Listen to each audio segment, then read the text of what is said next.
I used to work in long-term care, for those of you that don't know, pretty much a nursing home. I was a certified nursing assistant out of high school. This was my first big girl job, okay? So when I first started, I didn't know a lot about the different types of shifts, but there's pretty much 7 to 3, 3 to 11, 11 to 7. I worked the 7 to 3, which was 7 o'clock in the morning until 3 o'clock in the afternoon. As time went on, I slowly started to transition to 3 to 11 to work around my college courses.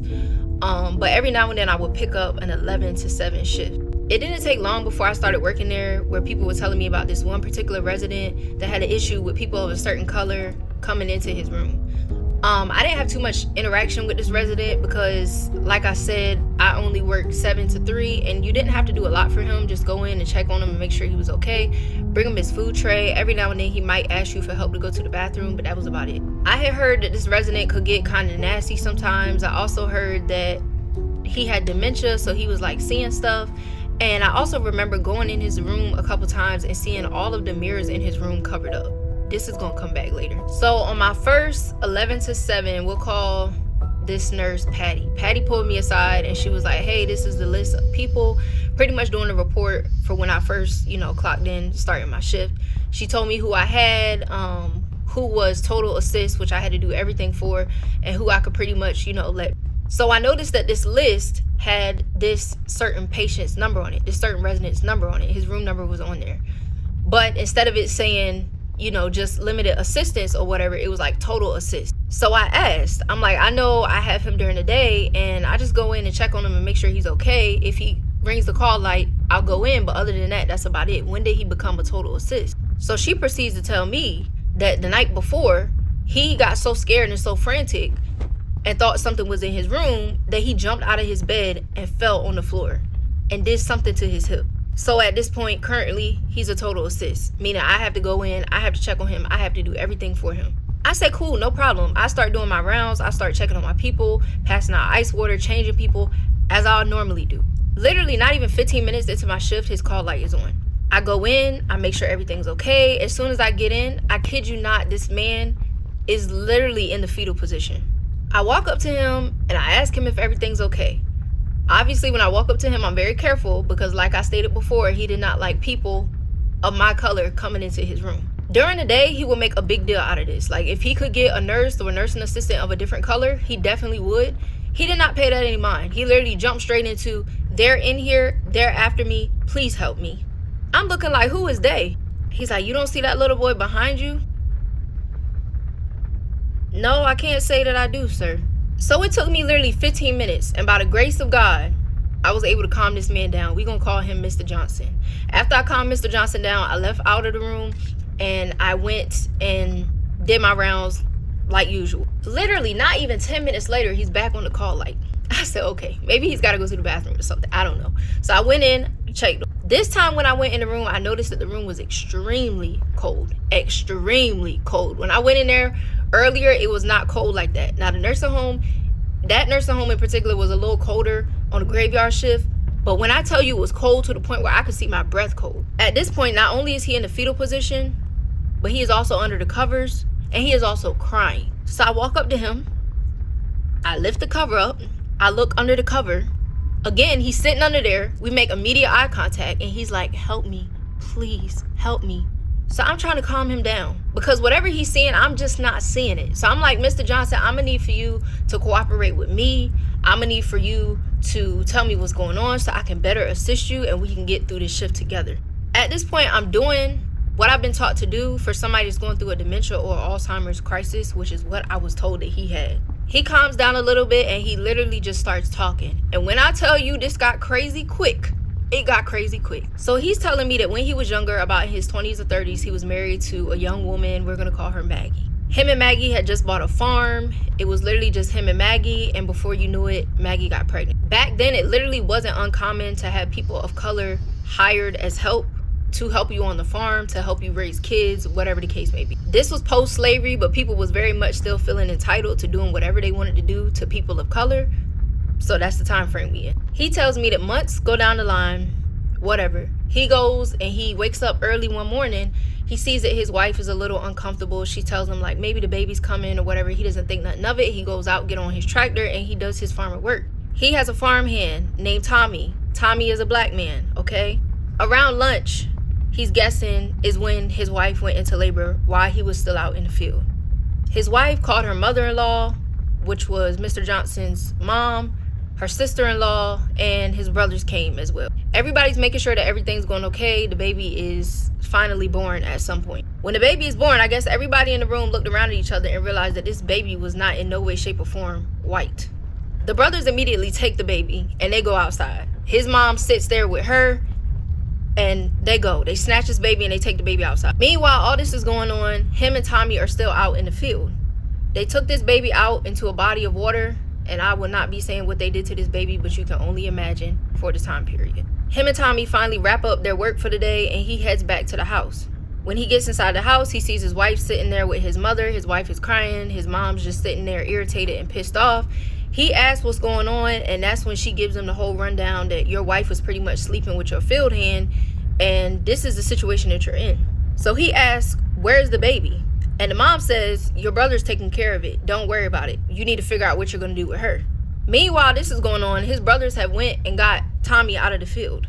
The things that they did to Tommy, again, I cannot describe it here on TikTok, but just imagine the torture and everything that he went through. They literally just left him there in that field. They left him there in the middle of the field. This man proceeds to tell me that when he finally figures out what happened and what his brothers did, they literally acted like nothing ever happened. And every night, Tommy and his son will come and visit him like clockwork. At this point, when I tell you the chills are running up my spine, literally every hair on my body is sticking up. I don't know what to say. I'm like, when they say frozen in fear, I was frozen in fear. Because it's like, as soon as he told me that story, I could pick up on what was in the room. Before, I couldn't pick up on what it was, but I could immediately feel something else in the room with us. After he told me the story, I finally got him to calm down and he went to sleep. He slept for literally a couple hours, and at this point, we're at 3 o'clock in the morning. Like clockwork, he hits that call light again. I go back in. I remember walking into the room and all of the sheets were taken off of the mirrors, which I thought was very strange because he wanted his mirrors covered up for a reason. I went over to Mr. Johnson and I touched him to make sure that he was okay, and this man was ice cold. He had died. As I went to leave the room to go contact a nurse, oh my God, I'm getting chills. I'm literally passing by this mirror, and as I'm headed out, on my left is the mirror. I turn and look in the mirror, and behind me, to the far wall of Mr. Johnson's room, I see a taller figure, and I see a shorter figure standing beside this taller figure that I would say is probably about the height of a 5-year-old child. I have never seen nothing like that in my life, ever. And I cannot explain the amount of fear that ran through my body, but I got out of that room so quick, I will tell you that. The crazy part is that when the nurse came in, we could not understand how these mirrors got uncovered. Even the one in the bathroom was uncovered. The one in his room was uncovered. Again, this is a man that just hurt his hip yesterday. There's no reason why he should have been out of bed taking these blankets off this mirror, and I know he wouldn't have done it anyway. Also, the fact that she felt like he had been dead for longer than I said he had. But again, I had just talked to Mr. Johnson. I had literally just talked to him. So I don't understand how a dead man talks, but maybe y'all can let me know. And when I tell you, baby, I only lasted 3 more days after that. I didn't sleep for days. I said, I'm not coming back. Y'all ain't gotta worry.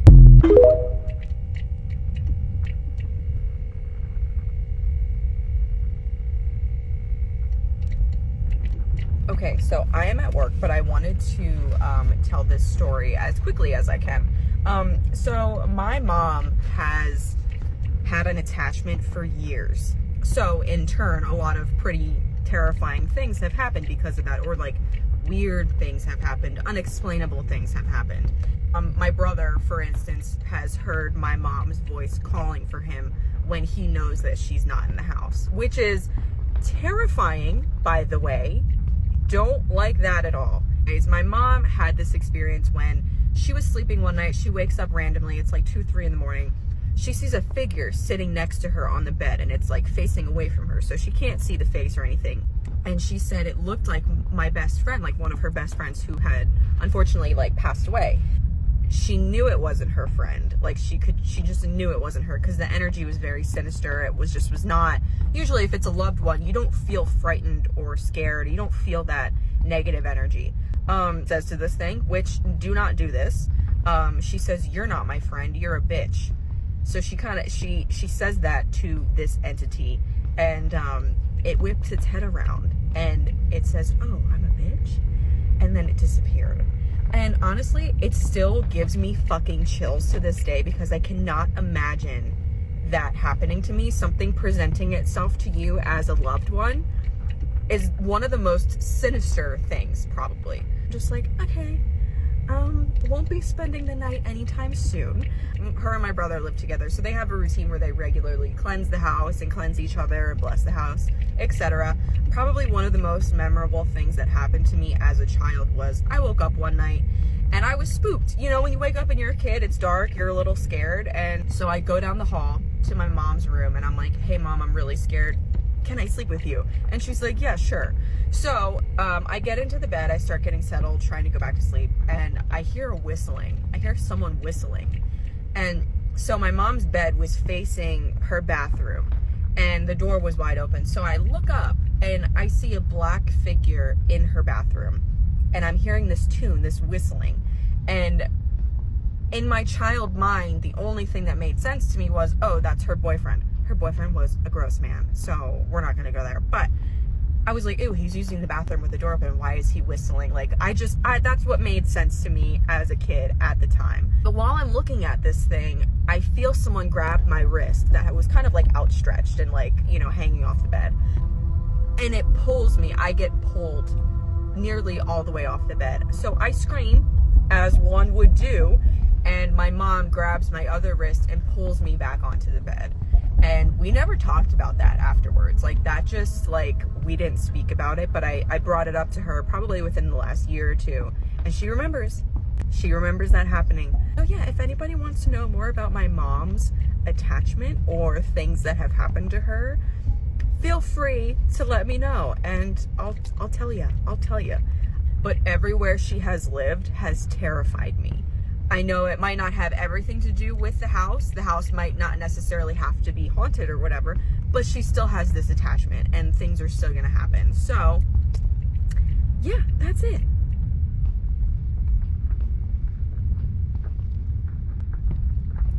I lived in a house that was almost 300 years old, so let's talk about it. All right, so fun fact about this house that I lived in. My husband lived in this house when we were just dating for about 2 years back in 2015, 2017. And then we moved to San Diego because we wanted to see what San Diego would bring to our lives. And then we moved back to the East Coast in 2021.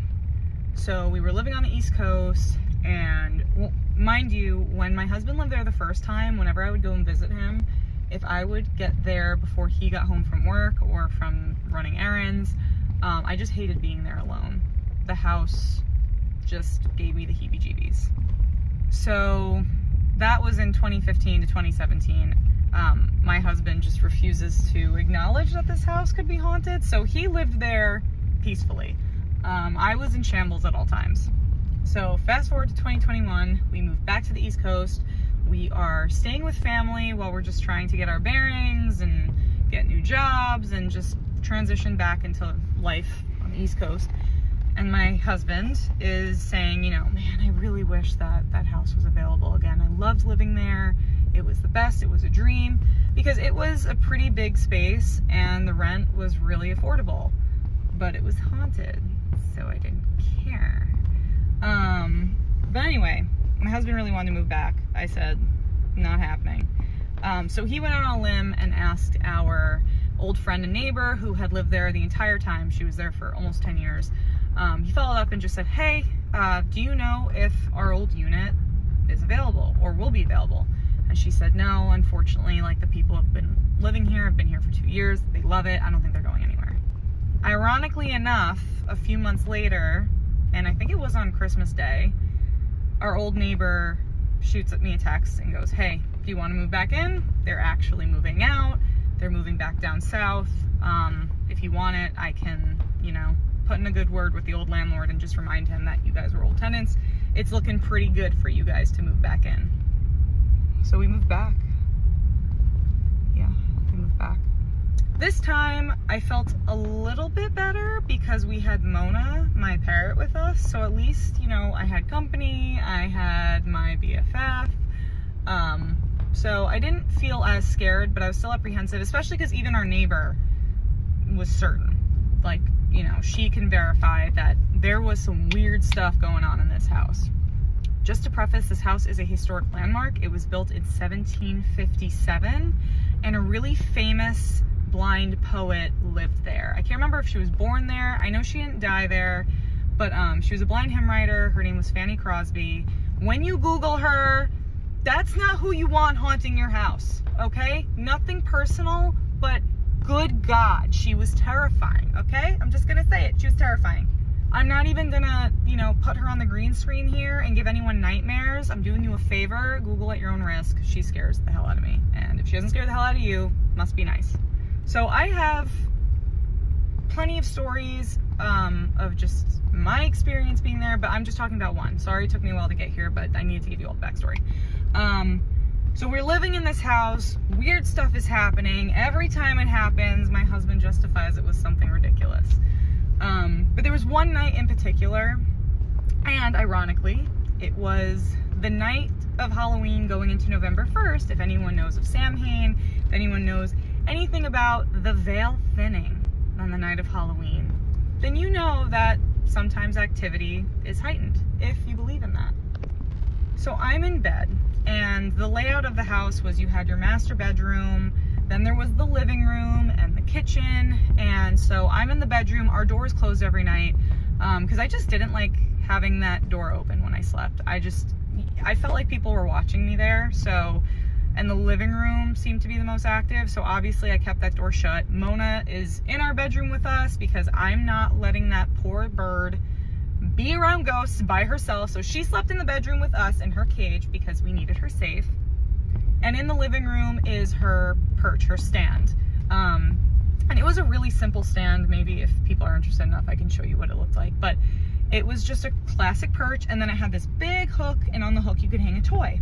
So I would hang a toy, and it would usually have wooden bits, a chain, and then there's always a bell at the end because a lot of bird toys have bells on them. See where I'm going here? So I'm in the bedroom, doors closed, and something wakes me up in the middle of the night. And I'm laying in bed, I'm trying to go back to sleep, and then I hear a bell chime from the living room, from Mona's perch, because that's the only bell in that room. And I don't think anything of it. I just think it was just a weird coincidence. Sometimes, I mean, the house was really old. Honestly, that house should be condemned, but that's another story. The house was really old. It could have been so many different things. So I try not to think into it because I'm already heightened at all times. So I just try to go back to sleep. But then I heard it again. I heard the bell chime again. I'm laying there. And I'm questioning that very seriously. Then I hear it again. And we're not talking about a little like, doo-doo. We're talking about a bell chiming like, ching-ching-ching. Like take a little metal bell and whack it. And that bell is connected to things. So it's reverberating off the objects, whatever. The bell is ringing. And it's not a tiny bell. It's a bell designed for a 3-pound scarlet macaw or anything of a similar size. So it needs some force to hit it. So this bell is going off every 30 seconds. So finally, I'm like, okay, I'm officially terrified out of my mind. If it happens again, I'm waking up John because he's just sound asleep. Just sweet dreams. Sure enough, the bell chimes again. And I shake John and I say, the bell is going off in the living room. And he's very tired. He's like, what are you talking about? And I was like, Mona's bell is ringing in the living room. And she's clearly in here with us sleeping. She's covered in her cage. It's not coming from here, it's coming from the living room. He's like, no, it's not. And the bell chimes. And when I tell you that this man shot out of bed, somehow had a flashlight already in hand and goes into the living room and he's looking around and he can't find anything. No evidence of what could be making the bell chime. Have no idea what was causing that. But he comes back in the room with the pole and the toy attached to the pole in his hand, and he puts it in the closet, and he gets back into bed, and all he says is, "That was weird," and goes to sleep. He just goes right back to sleep. Obviously, I didn't sleep well that night. And the next day when I tried to bring it back up to him, my mans tried to chalk it up to, well, sometimes we get mice in the house, so a mouse could have done that. Mice are this big and weigh next to nothing, and there is absolutely nothing they can do to create enough power and force to make that bell chime. So yeah, that was weird. I hated living there, especially ever since that. So we don't live there anymore. But yeah, that was really weird. Just bells chiming in the middle of the night.